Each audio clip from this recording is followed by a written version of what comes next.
Olá, bem-vindo a todos. Estamos começando mais uma live, mais um ao vivo com um convidado. Pronto. Agora a gente está online em todo lugar. Sejam muito bem-vindos a todos e especialmente Filemon. Tudo bom, Filemon? Como é que tá? Tudo bem, graças a Deus, Tudo estamos bom. aqui. É, Filemon, a gente, para quem não está acompanhando lá no Instagram, a gente conheceu o Filemon lá em Goiânia. Ele insistiu para a gente ir para lá, porque para a gente se mexer é muito difícil. Ele conseguiu botar a gente para ir para lá, para fazer alguns trabalhos, incluindo uma palestra na universidade. A gente tem conteúdos disso postado lá no Instagram da Amanda. E foi excelente a viagem, a gente adorou o trabalho que eles fazem lá. Aí resolveu abrir aqui um espaço para divulgar um pouco do que ele tem feito, tanto com alunos e seguidores nossos, do Acervo de Construção de Baixo Custo Sustentável, o ACBCS, e também com a própria comunidade lá da região, fazendo um trabalho que o pessoal precisa muito para poder conseguir ter a moradia deles. E a gente tem muito alinhamento entre o nosso método CBCS, que envolve usar os materiais de forma eficiente, reduzir os desperdícios ao máximo, ser sustentável, baixar custos, para poder ter a possibilidade das pessoas terem a moradia delas sem precisar conseguir assim, pessoas que não têm capacidade financeira livre, né? Vamos chamar assim. Aí eu queria primeiro que tu contasse um pouco da tua história, Filemão, para todo mundo entender de onde é que tu vem, né? Como é que tu começou, se tu sempre mexeu com construções econômicas, com bioconstrução, ou começou de um jeito e foi virando para outro. Então, pode falar um pouquinho dessa história. Então, boa tarde, boa noite para todos, né? Bom dia. Meu nome é Filemon Thiago, eu sou bioarquiteto e urbanista, formado pela Faculdade Unaraguaia, e eu sempre atuei na questão do meio ambiente, né? Então, o meio ambiente sempre fez parte da minha vida. Eu sou embaixador do Lixo Zero. A gente faz ações em relações à reciclagem, educação ambiental. Também sou líder do Limpa Brasil. Então, a questão do resíduo sempre esteve presente dentro das minhas atividades. E sempre estivemos em contato com comunidades carentes de baixa renda. E quando eu começo a faculdade, eu me deparo com uma arquitetura que, vamos dizer, que não é sustentável, né? Ela é bem danosa. A gente precisa entender isso. E, de repente, começo a linkar as coisas que eu aprendi, né, nas questões do Lixo Zero, do Limpa Brasil, e começo a colocar isso como meta, foco de carreira. E aí a gente começa a estudar. E por isso que a gente começa a entender que uma edificação sustentável, ela não é só boa para o bolso, né? Ela também é boa para o meio ambiente. E é nesse sentido que a gente está aí, atuando em comunidades periféricas, atendendo os clientes normais, né? Temos clientes que vieram através da Amanda e do Fernando, em relação aos seus cursos, né? Mas também temos clientes que esses são clientes de baixa renda, em ocupações urbanas. A gente pega recursos através do Conselho de Arquitetura e Urbanismo e do CREA para atender famílias que têm ali necessidades de melhorias habitacionais, tudo de forma sustentável, né? A gente acredita, eu acredito, que a gente resolveu um problema de habitação para um e trazendo dano para toda uma sociedade, não faz sentido.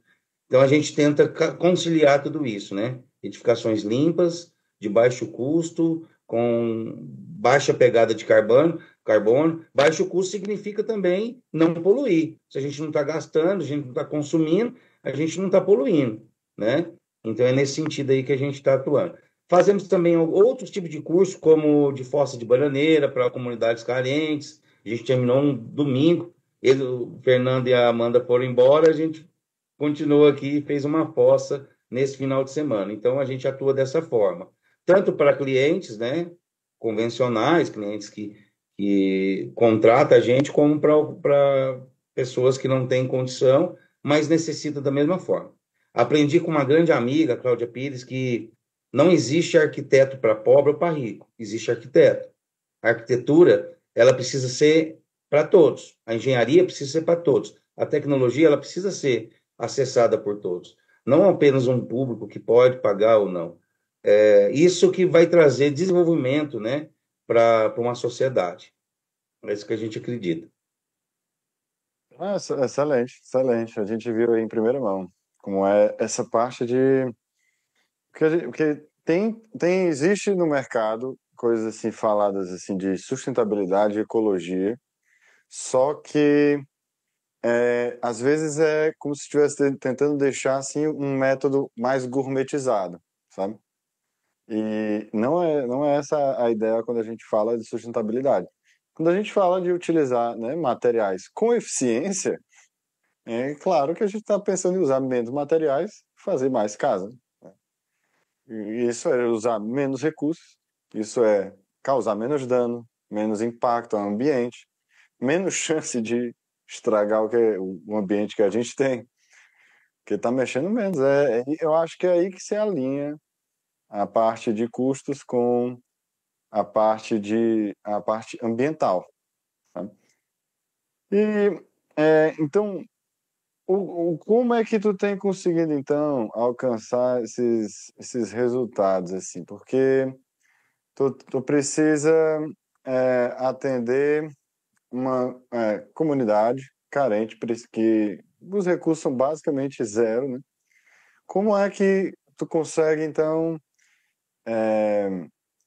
você consegue fazer a casa da pessoa? Porque isso assim, né? A gente não precisa de recursos para fazer a casa, porque tu me falou aí, quando a gente visitou, por exemplo, de que um concreto ali da fundação da casa vem de um refúgio, daquela casa que a gente visitou, veio de um refúgio de outra obra. O pessoal ia jogar ali num aterro, na própria obra, fazer um aterro de uma calçada, alguma coisa, em vez de fazer aquilo, não, vem para cá, né, então, além disso, que outras técnicas, né, tu tem usado para conseguir, né, construir com tanta limitação, né, de É, financeiro. eu, eu, Hum. eu acho que eu posso falar que tem um momento antes e um depois, né, de conhecer o curso e fazer parte. Por quê? Hum. Antes a gente fazia muito no amor, na vontade, sempre com muita garra, né? Só que os projetos sociais geralmente não têm recursos específicos. Naquela creche que você foi, naquela edificação, a gente pegou recurso para comprar alguns materiais, mas era uma questão de ensino. A gente precisava ensinar algo, né? Então a gente pegou recurso para formar pessoas. Então não tinha sentido formar as pessoas sem fazer uma edificação. Então a gente começa como diria minha mamãe, que Deus a tenha, Uhum. o sapo, a necessidade que faz o sapo lá. Já ouviu essa? Então quando a Uhum. gente começa, já ouviu essa, né? Quando a gente começa a entender que a gente não tem recurso, e aí dentro de um sistema, né, de um ecossistema convencional, existe recurso sendo desperdiçado. Foi o exemplo do concreto. Grandes concreteiras, o engenheiro, né, você fala melhor que eu, mas um engenheiro que precisa de 28 metros cúbicos de concreto, ele não pede 28, ele pede 30, ele pede uma margem de erro. E esses 2 metros que falta, que sobra, geralmente é destinado a um aterro sanitário, porque não existe um banco de dados. E a gente começou a acessar esse banco de dados. Então, aqui tem mais de 5 concreteiras, cada um deu um pouquinho.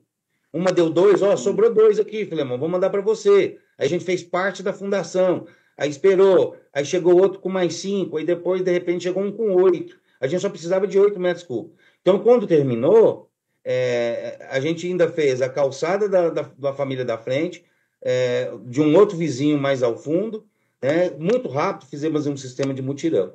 Mas dentro das questões sustentáveis, a gente tem inúmeras formas de trabalhar.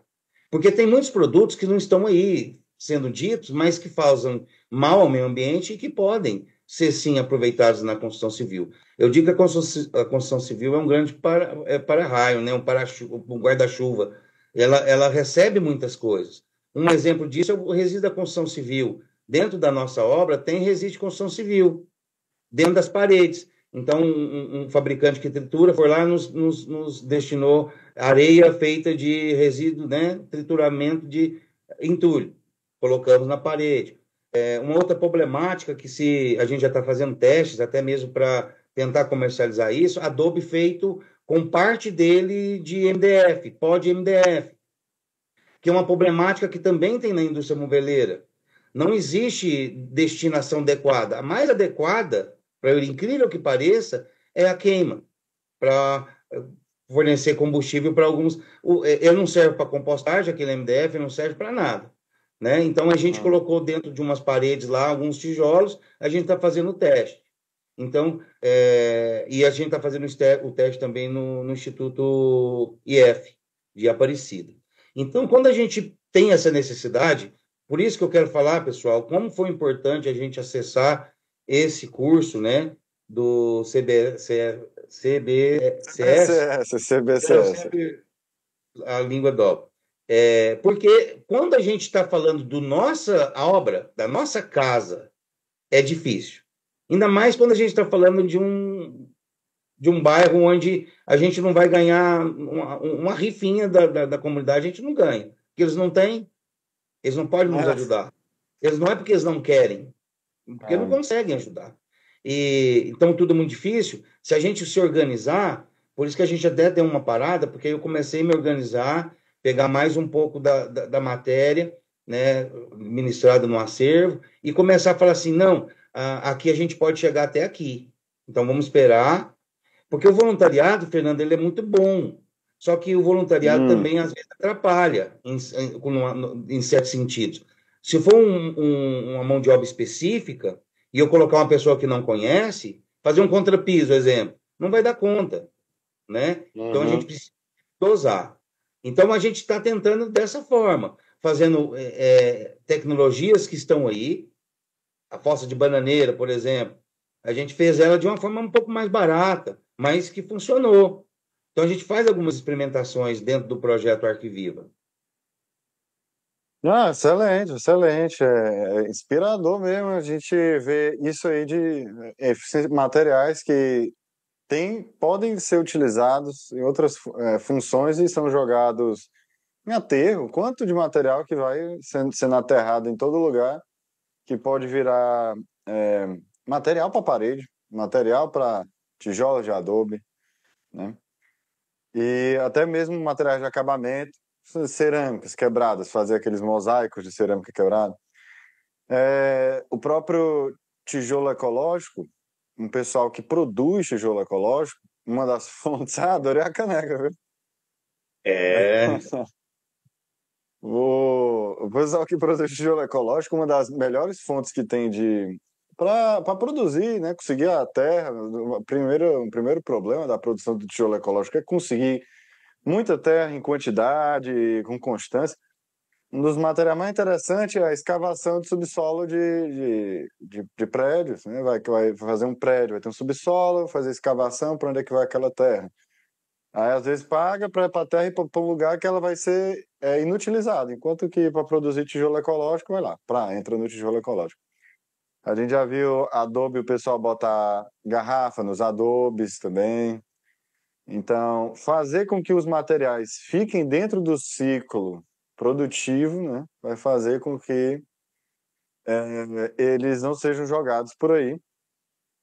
Aí tu falou também da parte técnica, né? Porque o voluntariado, a gente já participou de alguns e tem muita vontade das pessoas, né? Muita boa vontade das pessoas, Mas é preciso ter produtividade, né, para entregar a casa, precisa. Então tem que ter um equilíbrio entre o aprendizado e a entrega nesses voluntariados, que é difícil de encontrar. Realmente pessoas como tu tá trabalhando assim na linha de frente para fazer esse tipo de voluntariado. Mas assim, tu tem conseguido alguns resultados interessantes. Tem até no teu Instagram, posso abrir um pouquinho o teu Instagram aqui, ele está aparecendo na tela. O Instagram do Projeto Arquivivo. Tem bastantes conteúdos que tu tem postado, diversos, que mostra tanto o que a gente participou, mais outros, né? Como tu vem citando vários tipos. Então, tu sempre foi da parte como é, da parte de ecologia e meio ambiente, de limpar os locais, de manter o lixo, impedir que o lixo vire só um problema, vire, na verdade, né, alguma coisa útil, que tenha função. A gente vê também as postagens da Lei Atis, que é algo que devia estar muito mais espalhado para as pessoas, porque o pessoal, a gente se forma na faculdade e na faculdade eu aprendi que não se pode fazer uma casa sem ter responsáveis técnicos, tanto por projeto quanto pela execução. Só que quantas pessoas têm a capacidade de contratar esses profissionais, né? Mal tem capacidade de construir a própria casa, capacidade financeira mesmo. Aí como é que vai conseguir? Aí deveria ter essa lei ATIS, né? Já que é obrigado todo mundo ter responsabilidade técnica, o governo vai oferecer para as pessoas que não têm recursos. Quem não tem recursos, o governo vai dar, e quem tem, aí paga com os recursos que tem. Mas funciona a lei ATIS? Um tanto, né? Um tanto. Tinha que ser mais. Acho que tinha que ser muito mais. Ah, Ela funciona, e, ela funciona só de fomento por enquanto, assim, sabe? Qual o Conselho de hum, Arquitetura e Urbanismo tem feito isso muito, fomentado para que as pessoas saibam mais. Mas o que que acontece, Fernando? Foi bom você tocar nesse assunto, porque assim, hum, o que que a gente precisa para a lei de artes funcionar? A gente precisa como fazem as prefeituras com a lei de cultura. A lei de cultura, o recurso está lá, mas a prefeitura precisa se organizar para buscar esse recurso e distribuir esse recurso entre como nós que a gente faz assistência técnica, né? Nosso coletivo, nosso CNPJ de associação, escritórios modelos. Então, o que está faltando é apenas organização. A prefeitura se organizar e distribuir o dinheiro, porque dinheiro existe, recurso existe, né? E só que não, a gente está numa luta. A gente até fez uma carta, fazer aqui Arquitetos pela Moradia, onde 5.570 municípios do país não existe assistência técnica efetivada, né? Então, o que que acontece? Famílias e famílias estão sendo prejudicadas, a lei já existe, ela já foi sancionada, ela só precisa que os municípios se organizem para fazer uma melhoria habitacional, para ter um arquiteto, um engenheiro, um assistente social, né? Tem várias coisas é, que estão relacionadas com a habitação de interesse social. não, Advocacy, né? Advogado. não, é triste saber que o problema é organizacional. O Estamos deixando problema é dinheiro na mesa, Fernando. Muito dinheiro tá voltando por não ter essa organização. Jesus amado, viu? Porque realmente, nossa senhora, então é o governo, então tem o governo, tem as pessoas, e falta de organização, o recurso tem, aí é brincadeira o negócio, porque eu não sei o que é assim, eu não sei qual é o problema exatamente, eu não tô, eu não vivo aí na parte do governamental, e como é que esse recurso anda, mas tu tá dizendo, realmente, é triste, é triste. Então o recurso fica lá, as pessoas podiam estar usufruindo, mas não anda rápido o suficiente porque tem papéis que precisam ser assinados. Tem que ter também uma fiscalização de que o recurso está sendo usado para o que ele é destinado, né? Que é claro, tem que ter essa organização, né? Quem é que vai receber, como é que a gente vai medir o que está sendo recebido, ver se aconteceu mesmo. Pois é, uma das nossa intenção é ajudar nisso de Porque assim, também tem esse é o setor público, né? Mas tem o setor privado também, né? Então, o setor privado, no caso, seria muito menor. Mas assim, a gente já pode começar a ajudar. A gente vai deixar na descrição, aqui embaixo, quem quiser fazer doações, porque, né, se chegar, pelo menos em ti, chegar aqui no projeto Arquivivo, eu vi que vai para algum lugar, né, pelo menos. E a gente também vai no ACBCS destinar uma parte para chegar no projeto Arquiviva, para poder sair um pouco mais, pelo menos ajudar no que a gente pode. Eu não consigo ir lá na prefeitura e fazer o pessoal trabalhar. Eu não sei fazer isso, mas pelo menos eu posso ajudar com o que eu posso, eu e a Amanda. Outra E coisa que a nós gente faz bastante, outra coisa que a gente faz bastante é a divulgação. É a divulgação dos métodos, porque se chegar também para as pessoas que elas têm essa capacidade, como aqui assistindo essa live, talvez uma pessoa vá poder te contactar, tá, aparecer o teu Instagram aqui, vai estar aparecendo o teu contato, vai poder te contactar, é uma pessoa a mais que não sabia que ela podia conseguir um auxílio da tua parte, do pessoal que trabalha contigo. Agora vai estar conseguindo, então, essas divulgações é muito importante. A gente faz divulgação também dos métodos construtivos, das formas de construir. Muita gente também não sabe como construir e também quer aprender os detalhes de cada uma das técnicas. E uma coisa que a gente encontra muito nessa divulgação é a resistência contra esses métodos, né? A gente fala de adobe, parede de taipa de mão, taipa de pilão, cobre, até mesmo reciclagem. Às vezes a gente fala, olha, tem como você ir num ferro velho, num local de sucata e conseguir janelas para botar na sua casa. E janelas, e não uma coisa, né, ruim, não, a janela, tipo assim. A gente já viu vários e vários casos de reciclagens. Aí a gente fala isso, a pessoa resiste, eu vou num ferro velho, pisar tu encontra muito isso de resistência, a pessoa questiona a segurança do método, dos métodos. Muito. Eu conto essa resistência dentro das ações sociais que a gente faz, da assistência técnica que a gente emprega. Mas quando o cliente vem, o cliente ele já vem com essa ideia, né? Eu digo, gente, eu sou felizardo, quando os clientes que eu peguei da Amanda e do Fernando, né, que foram vindo por eles já sabem, e às vezes sabem mais que a gente. Estudou, aí falou assim, você não vai fazer isso não? A Amanda e o Fernando falou, não, já estou fazendo. Então, também nos policia. Mas são clientes que têm acesso, Fernando, têm acesso à informação. As pessoas que têm acesso à informação sabem que bioconstrução, arquitetura com terra, arquitetura sustentável é muito melhor.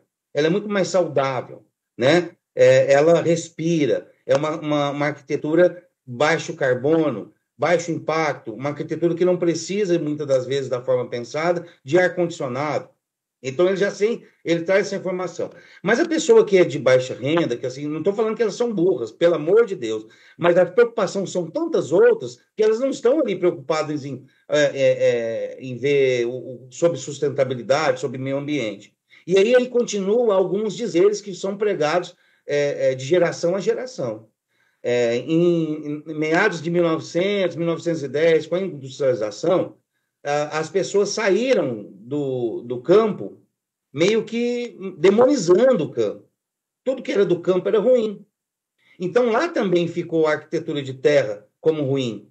Foi feita uma fake news gigante sobre barbeiro, né, que é endêmico. Barbeiro também dá uma casa que não tem reboco, seja de tijolo, seja de cimento, mas tenha fresta, né? Então foi essas pessoas que às vezes não têm esse tipo de informação, que não acessam esse tipo de conteúdo, ainda tem essas fake news que são passadas, como aquela velha mentira de manga com leite faz mal. Então fica continuando replicando que casa de barro dá barbeiro, casa de barro é ruim, dá doença, e não é assim. E aí, nosso processo dentro das ocupações dos bairros periféricos é o primeiro momento de conscientização. Mostrar que aquilo ali funciona, que é bom, né? A gente usa os exemplos de grandes casas, porque existe edificação de terra de luxo, luxuosíssimas, né? Então, é nesse sentido que a gente tenta. Então, a gente tem primeiro uma conversa, mostrar para eles, e o nosso processo é muito interessante, porque ele é de formação, né? a gente ensina as pessoas na prática. E a gente tem feito isso até ensinando crianças, né? A prática da bioconstrução, como aplicar a terra, né? Como fazer a mistura entre terra, barro e palha, se preciso, se não for preciso, por que não é preciso, sabe? Mas de uma forma muito simples, né? Porque às vezes o teórico demais, ele atrapalha.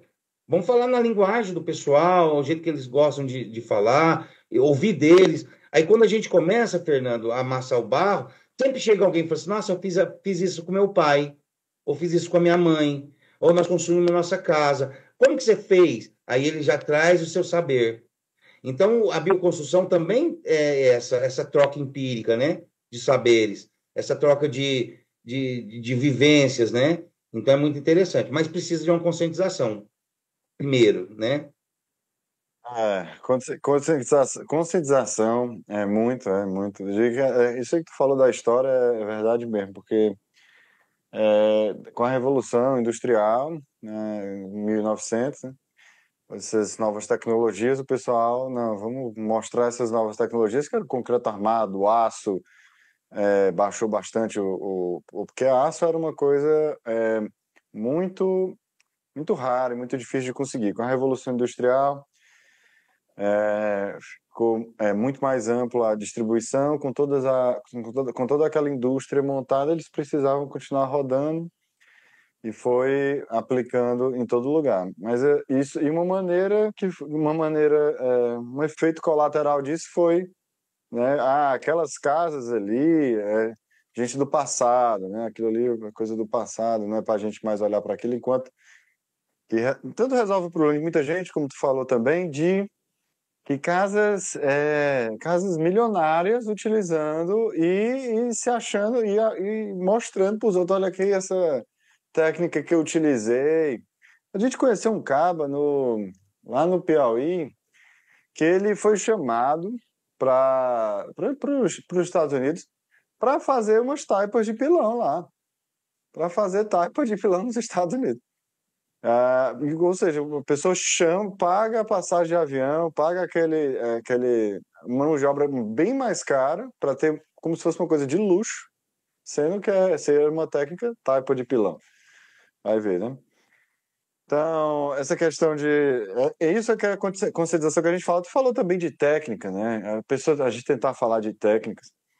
Parte técnica e teórica, né? A parte teórica, ela ajuda a gente compreender as coisas melhor e ter mais flexibilidade para tomar decisões.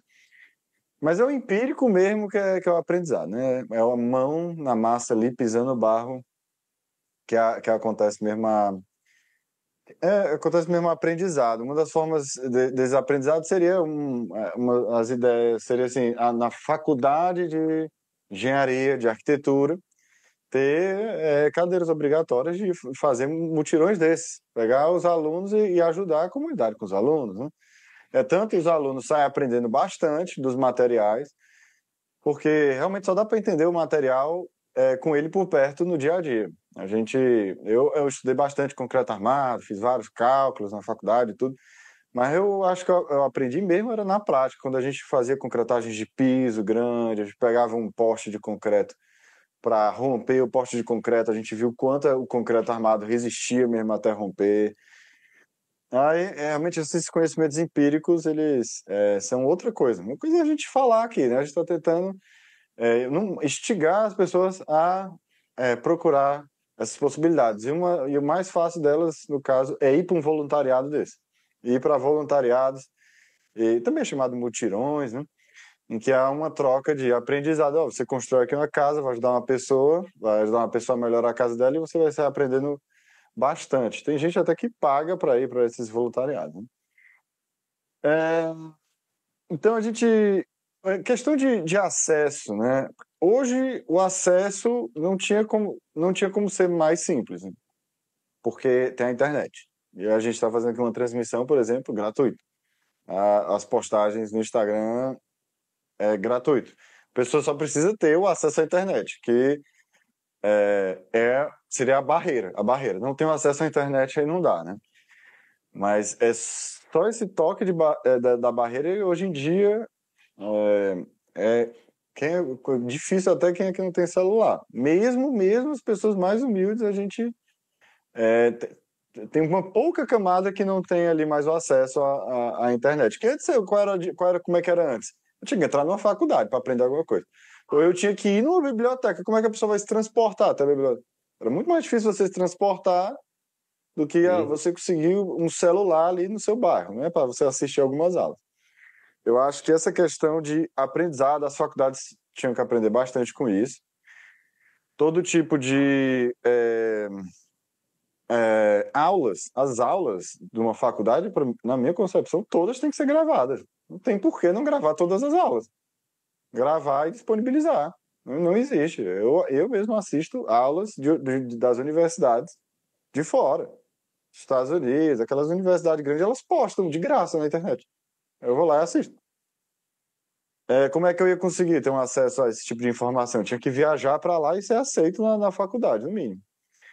Então, essa aí eu acho que é uma grande ferramenta para fomentar bastante isso, é o que a gente está fazendo aqui. Vá procurar, porque você que está assistindo, vá procurar um mutirão, vá rebocar, vá capinar um lote, né? Vá fazer uma Pode, parede, Goiás pode colar conosco. ó, pode ajudar. Pode ir.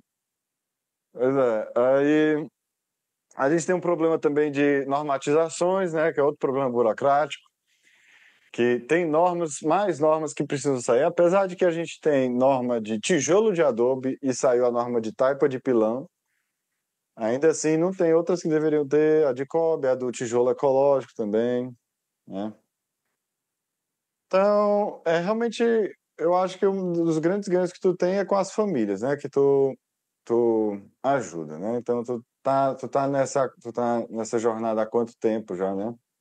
E quantas famílias tu já deve ter ajudado nesse trajeto. Fernando, quando você fala das normativas, as normativas, elas super importantes, necessárias, traz segurança à obra, né? O Adobe está aí, uma técnica ancestral, agora que ela tem normativa diante da construção, taipa de pilão também, tijolo ecológico, o bambu também a gente está buscando. Mas a gente esbarra em uma outra situação, até conversamos isso pessoalmente. Uma coisa é você ter a normativa e eu contratar você, Fernando, para executar uma obra minha e eu não precisar de recurso público para acessar aquela minha casa, certo? Se eu tenho financiamento próprio, o adobe é super aceito, a taipa de pilão é super aceita e o tijolo ecológico também. Mas quando eu entro numa questão de financiamento, que é boa parte das edificações no Brasil são financiadas, a gente esbarra por algumas burocracias. E a gente precisa falar disso. A gente precisa deixar isso um pouco claro, que por que às vezes a gente não tem aí o tijolo ecológico, vamos falar dele. O tijolo ecológico é mais econômico, o tijolo ecológico é ecológico, ele, ele requer uma mão de obra menos especializada, então dá para se agregar mais pessoas no trabalho. E por que a gente não tem um condomínio, né? Ou um bairro todo do Minha Casa e Minha Vida feito de tijolo ecológico? Né? Se ela tudo essas vantagens, não tem desvantagem nenhuma. Então, eu fiz um cálculo bobo, Fernando, você até me corrige, mas uma casa de 70 metros quadrados de tijolo ecológico, além dela não derrubar 70 árvores, ela diminuir 70 toneladas de CO2, não emitir, se eu fizer duas casas dessas, eu tenho uma terceira. Não, é três, eu tenho uma quarta. Né? Vamos falar que a gente vai economizar 30%? Então, três casas que eu construo, a quarta sai de graça. Não, é duas e ganha a terceira. É duas e ganha a terceira. Então melhorou ainda. O governo melhorou ainda. Então, às vezes, quando a gente vai buscar esses instrumentos, né, a gente esbarra, às vezes, no próprio consultor, né, a pessoa que vai. Olha, isso aí foi nossas criancinhas que fez, ó. Eu fico É. feliz com vocês É aí. duro, bichinho, viu? É duro. O É pessoal acha duro. que. Aí o pessoal fica com receio. Não, é terra, vai chover, o negócio vai derreter. O pessoal não quer tocar nas coisas, né? Não quer. Então, olha só, o que acontece? As normativas, elas precisam acompanhar quem financia.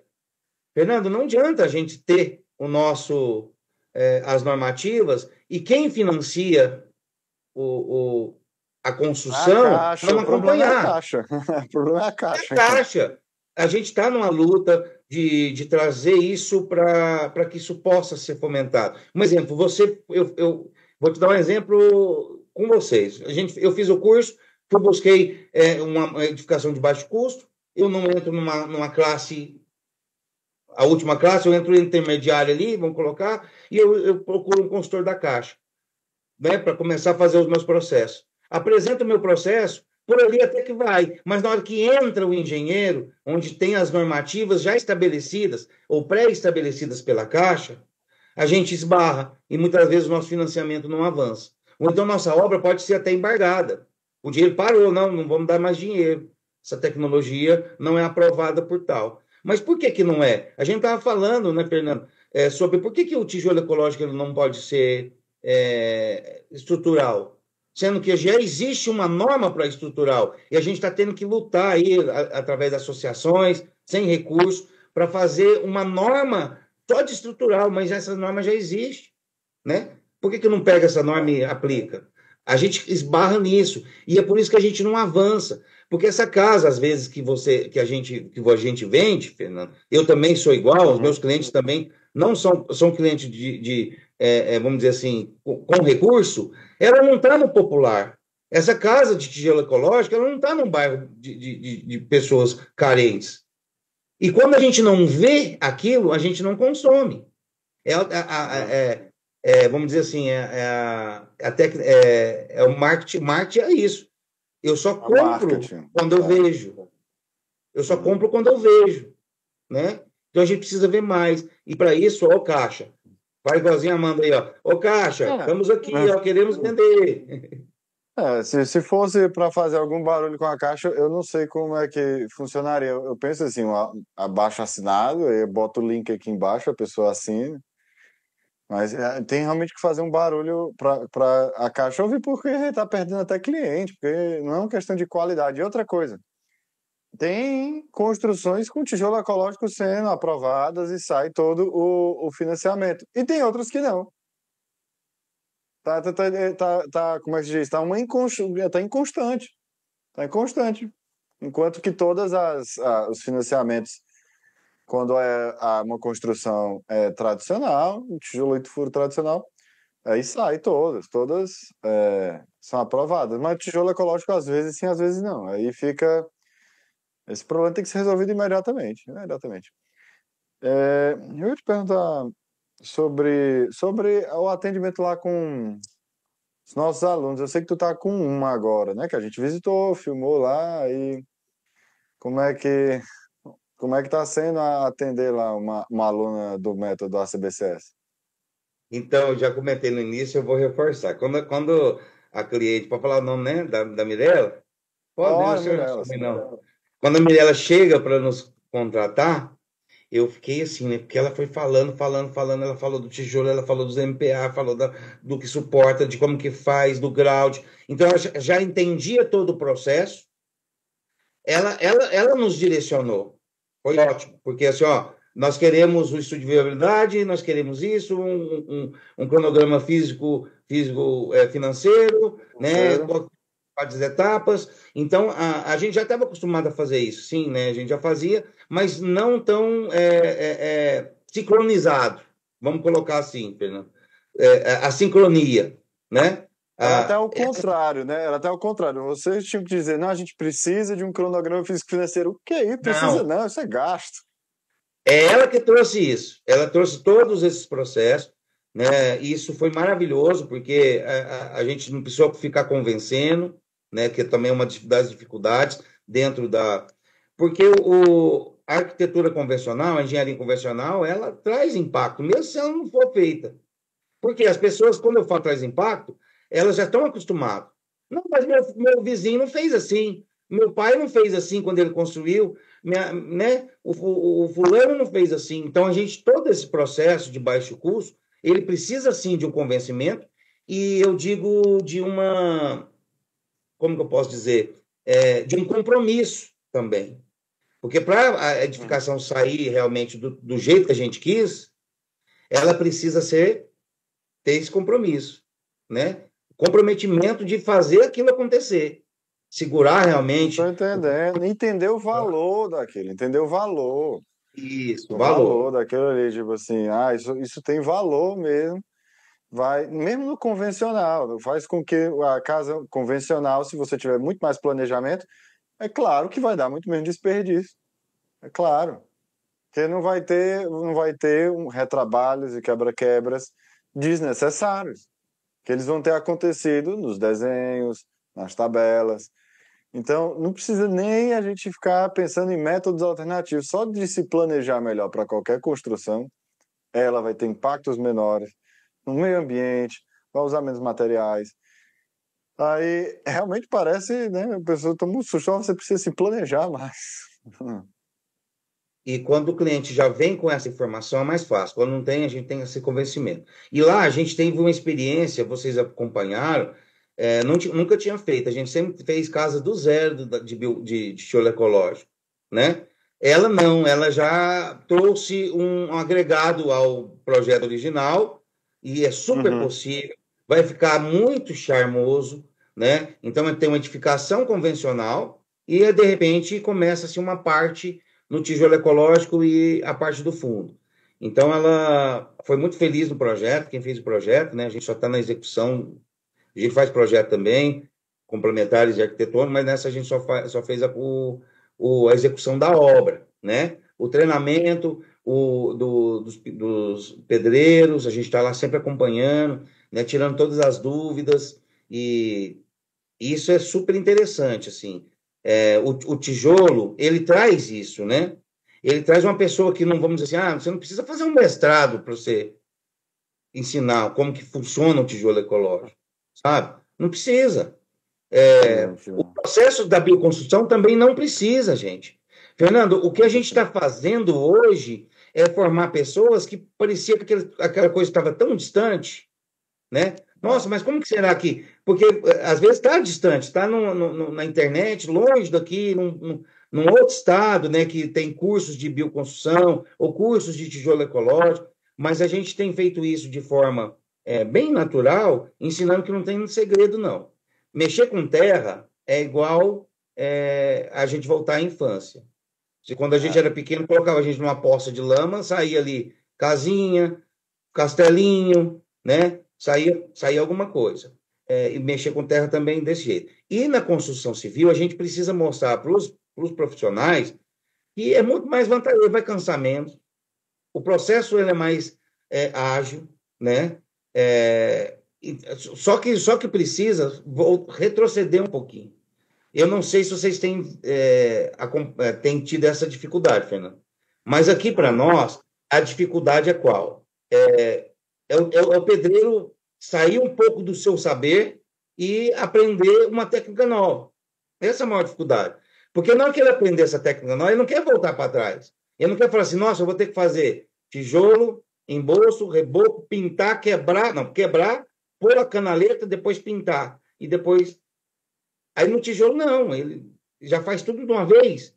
Não precisa retrabalho. Aí divide em dois, divide em dois. É um que vai fazer a parte grossa, né? Que ele é mais grosseiro, óbvio, a parte grossa. Aí vem o outro que é o pedreiro do acabamento. O pedreiro do acabamento é que vai tentando arrumar os problemas que o primeiro inventou.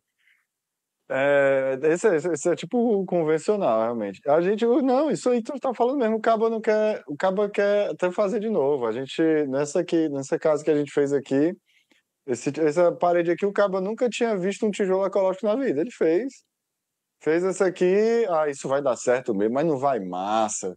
Não, aí tem que botar uns grampos ali a cada 50 centímetros. Aí a parede grande aqui, não, ficou bom mesmo o negócio, viu? Eu chamo o pessoal, olha ali a parede ali que eu fiz, então, assim. Você não usou É. cola, não?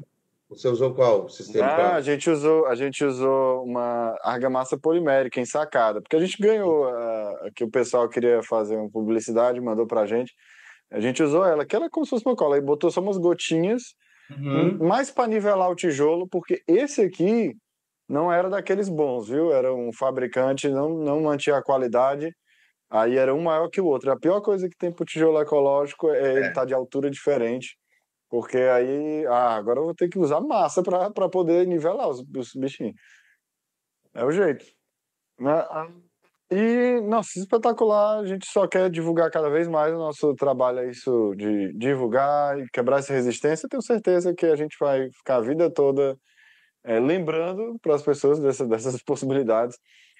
E vai estar aqui, né, na descrição, né, nos links aqui embaixo, onde você estiver assistindo, os links aqui do Filemon. Filemon, para te contatar, quais tipos de serviço podem te contatar, né? Quem são pessoas que podem te contratar? É só pessoas humildes da comunidade ou tu vai até que nível de construção? É mais para casa, né? Eu acredito. E por onde é que te contata? É WhatsApp? É Instagram? Bota o que aqui embaixo? Assim, eu sou, eu atuo como arquiteto, realmente. Esses trabalhos que a gente faz com a comunidade, deixar claro, é um trabalho que a gente só faz quando a gente tem recurso de fomento, porque é um trabalho também, é um trabalho de dedicação, né? Então, aí eu paro com meus projetos, ou então dou um stand-by, ou então peço ajuda para os meus parceiros continuarem e eu fico focado nos projetos sociais. Eu sou arquiteto e urbanista, sou design de interiores, então eu faço projetos arquitetônicos, complementares, modular. A gente está executando obra também. O que acontece, Fernanda? Às vezes, fala assim, eu não vou mexer com tijolo ecológico, porque não tem quem faça. O que a gente faz? Nós pegamos uma equipe convencional e treinamos ela para o tijolo ecológico. A gente já não está mais naquele âmbito de ficar esperando, não porque os outros não são bons, mas também a gente quer realmente mais pessoas fazendo esse trabalho, para que a gente possa ter mais casas feitas de forma sustentável. Eu também atuo como professor, né? A gente tem um projeto chamado Arquitetura na Primeira Infância, onde eu ensino as crianças fazendo bioconstrução, permacultura, horta, compostagem, né? A gente está até com uma escola lixo zero que a gente está terminando agora. Então, também sou professor de ensino infantil ou fundamental. E se vocês quiserem nos contatar pelo WhatsApp, 62 98151 2491, ou o coletivo Ideias Urbanas, que o Instagram é @ideias.urbanas, e lá tem todos os outros rolês que a gente faz. E também pelo meu pessoal, filemontiago.bioarquiteto. Tiago sem H, gente. Espetacular, pronto. Então, quem quiser contactar, tá aí aparecendo tudo, tá na descrição. Pessoal que assistiu a gente aqui, muito obrigado. E Filemon, muito obrigado pelo teu tempo e por estar se dedicando a essa parte da construção que precisa muito, precisa muito. Eu estou feliz. Até a próxima. Até Até a mais. próxima.